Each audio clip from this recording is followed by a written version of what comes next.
जो regional party है आंचलिक दल उनके कोई विचारधारा नहीं होती यानी आइडियोलॉजी नहीं है और बीजेपी का सामना करने का क्षमता उनमें कहा कांग्रेस को ही आगे बढ़ना है मजबूत बनना है और आरएसएस और बीजेपी के जो विचारधारा है उसके साथ लड़ना है। तो सबसे पहले मैं पूछना चाहता, क्या राहुल गांधी की ये जानकारी है कि कांग्रेस का आइडियोलॉजी क्या है?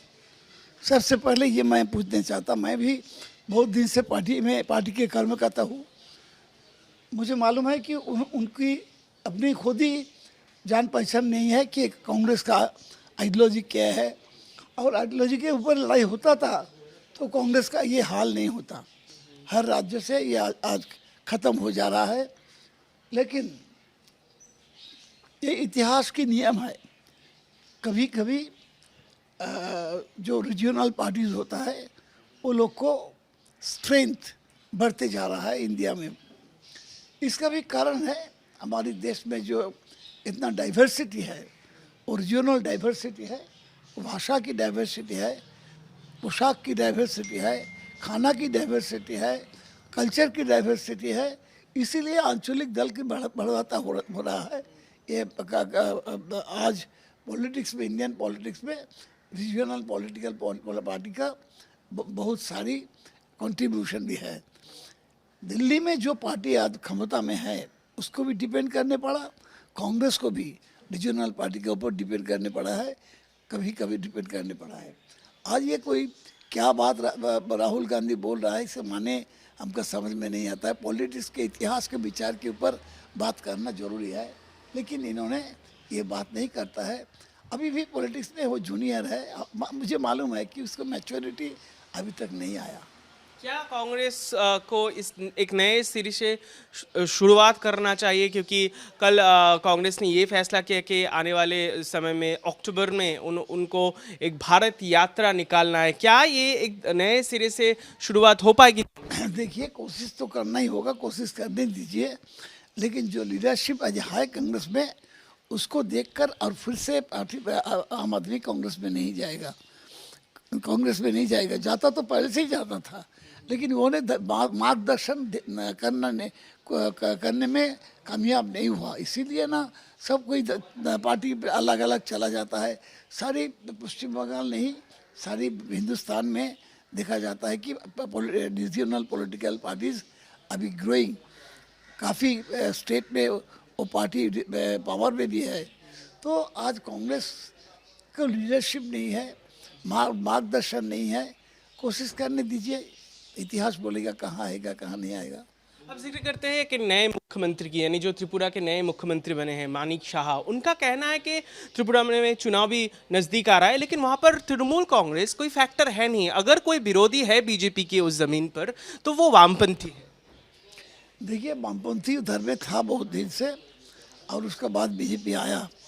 लेकिन दोनों पार्टी के ऊपर त्रिपुरा का जो आम आदमी है वो लोग को विश्वास चला गया।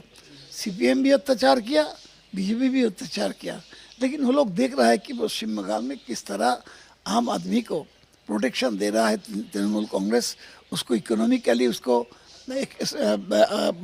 आगे बढ़ रहा है। हमारा जीडीपी ग्रोथ भी आज हिंदुस्तान में 2 राज्य में खाली पॉजिटिव था कोरोना पीरियड में, खाली तमिलनाडु और पश्चिम बंगाल में। ये इकोनॉमी भी जो ग्रोथ, वो भी हिंदुस्तान में जब इकोनॉमिकल ग्रोथ नेगेटिव हो गया -7.3, लेकिन पॉजिटिव है 1-2 राज्य में, पश्चिम बंगाल और तमिलनाडु में। ये भी देख रहा है सारे हिंदुस्तान में किस तरह पश्चिम बंगाल में सारी बीजेपी का पूरा हिंदुस्तान की पावर लेके लड़ाई किया, फिर भी वो लोग हार गया। ये आम आदमी, होल इंडिया का आम आदमी का जानकारी है कि तृणमूल कांग्रेस किस तरह इसको राज्य चला रहा है। सो बोलने दीजिए, पॉलिटिकल पार्टी बोलने का हक है, बोलने दीजिए।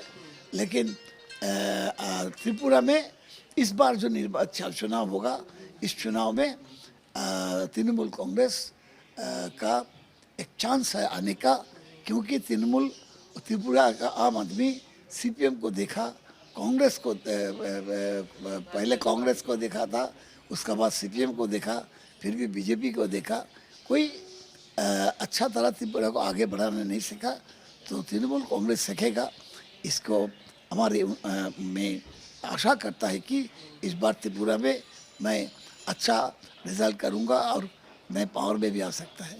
मेरा आखिरी सवाल शोभन जी आपसे, कल क्या हुआ कि शुभेंदु अधिकारी जो लीडर ऑफ अपोजिशन है उनके घर पर एक पुलिस की बाकायदा रेड होती है और इस सिलसिले में राज्यपाल चीफ सेक्रेटरी से जवाब मांगते हैं, इसका कारण क्या है? देखिए, पहले से ये जानकारी हो गया पश्चिम बंगाल का आम आदमी को, जे राज्यपाल हमारी पश्चिम बंगाल का ये राज्यपाल नहीं है, ये पार्टी का एक कार्यकर्ता है। पार्टी के एक कार्यकर्ता को जिस तरह कैरेक्टर होता है, हमारी पश्चिम बंगाल का राज्यपाल को कैरेक्टर उसी तरह है।